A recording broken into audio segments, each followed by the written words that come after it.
All right. Hi, guys. Hello. Hey, Theresa. Hi.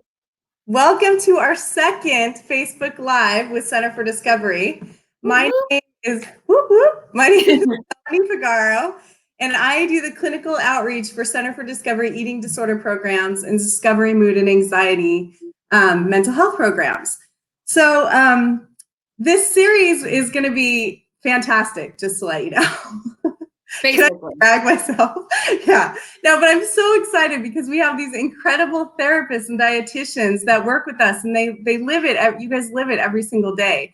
So I'm just excited to be able to share some with people who maybe aren't ready to take that next step into treatment or who are thinking about it and might need a little bit more encouragement.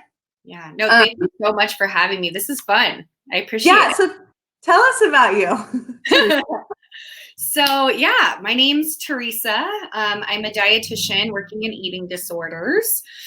Gosh, what do I even say? I've been working in eating disorders since 2013. So what is that now? Like 7 years? Wow.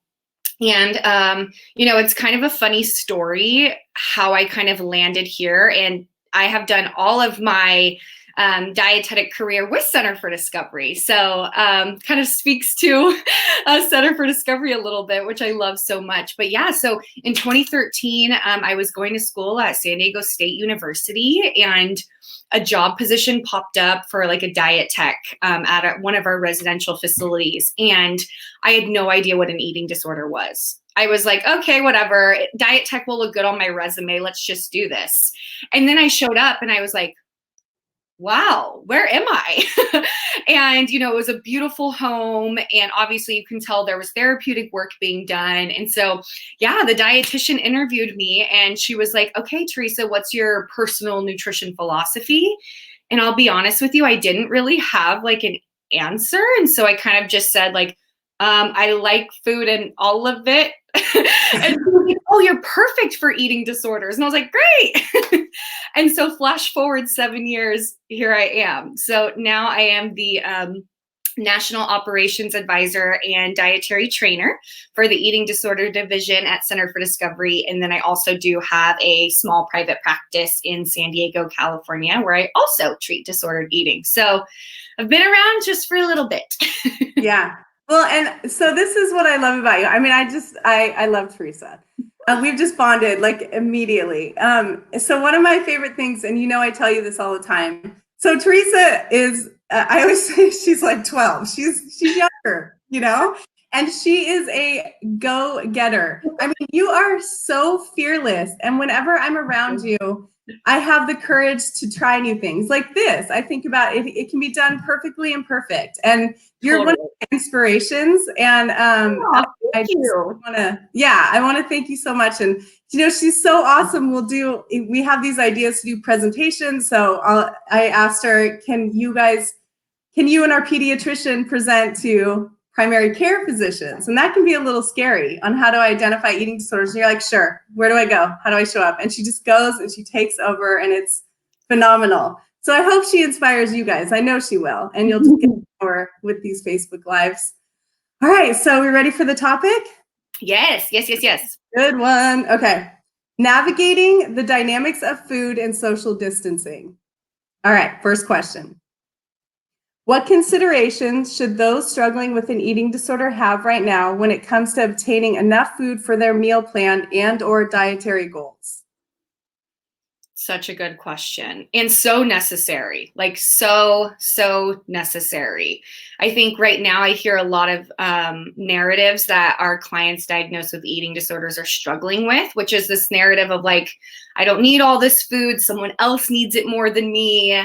Kind of something like that, right? And so it's so important with this question to like start off by saying that recovery's not canceled. We still got to do this, right? And so shopping is just as necessary just as much for you than the person next to you, the person to the left of you. So just please know that you are worth it. You are not a burden, right? Sometimes our critical voice kind of speaks that way. So it's just so necessary. And some considerations, I feel like structure, because I don't know about you, Mel, but we've lost structure in many ways. It's like our normal day to day has gone to like, okay, what's next? That doesn't mean we're not busy, but it does mean that it's just super different. So I think creating some structure in the day, even if it's just enough structure to plan out grocery shopping time and feeding times, right? So like nothing rigid where you plan out every hour of your day, but just something that creates space and enough time for you to dedicate to coping ahead, planning to go to the grocery store, and kind of doing all of that. I would also say make sure that you are entertaining, dabbling, and hopefully working on getting comfortable consuming packaged foods and frozen meals, because right now with a lot of people wanting to limit the amount of grocery store exposures they're doing, I mean, I think our clients diagnosed with eating disorders are in the same boat, right? All of us are trying to really limit that social exposure. And so please know, for anybody listening, that packaged foods and frozen meals, although unfortunately they get a bad rap in diet culture, which I won't talk about today because then this will be 2 hours. But what I will say is that they can absolutely fit in a meal plan or fit in just a feeding plan at feeding the body every 2 to 3 hours, just as much as any other foods. So just please feel free to really utilize, packaged foods, frozen meals, things like that. I would probably also say, now is the time to practice flexibility, right? And I think for some of our clients struggling with an eating disorder, the ability to tolerate flexibility can be really hard. And so being in this kind of forced situation of flexibility that we didn't really ask for makes it to where now is the time to use those skills and practice flexibility, because this is, I don't know about you, but this is just so not typical, and no one really has gone through this before. And so we all have to practice a lot of flexibility right now. Yeah. Yeah. And I would say maybe the last thing to consider is, we probably will have to be put in some eating situations where we're eating foods we don't prefer. And I feel like that's a good reminder too, because in intuitive eating, right, health at every size, and a lot of the work we do as dietitians, we're talking about finding the satisfaction factor and making sure you're giving yourself permission to have foods that taste good and that are your favorite foods.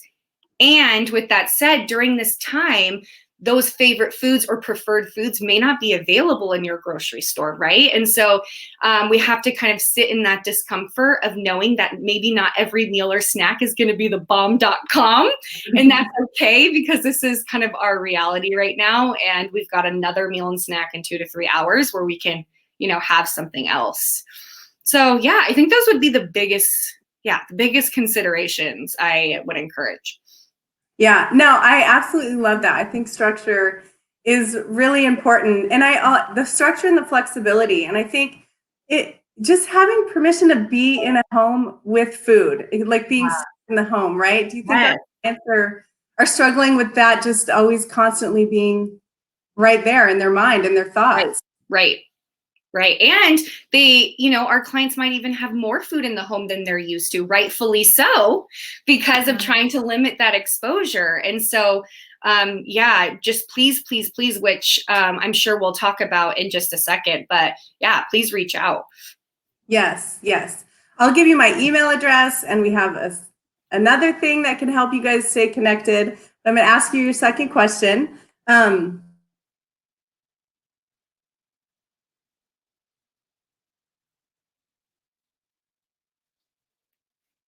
Did we lose you, Mel? What are some examples? It's like, there we go. There we go. Okay. Good. Did you get it? Oh, do you want me to repeat it? Hit me with the second one. I was patiently waiting for you to come back to me. Okay. What are some examples of what support? Are we good? Yeah, I mean, what can we do, right? I know, right? I mean, flexibility. Flexibility.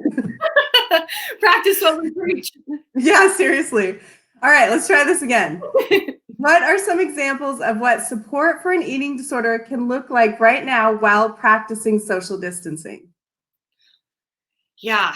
I mean, just to bounce off that exact same thing I said earlier, right? That recovery is not canceled. And so we can't cancel our telehealth appointments if we're currently engaging in those. And I completely understand. And I'm the first one here to say I understand telehealth is not the same as in person therapy, in person nutrition therapy. And with that said, it is just another way that possibly we have to practice flexibility. And so keep in mind that, there are a few select centers out there that are offering support in person, but more importantly, for us really staying at home and wanting to do recovery, let's engage in telehealth and make sure that we are continuing this work. Because I think another good reminder, Mel, is that the mortality rate of anorexia nervosa is still higher than that of COVID-19.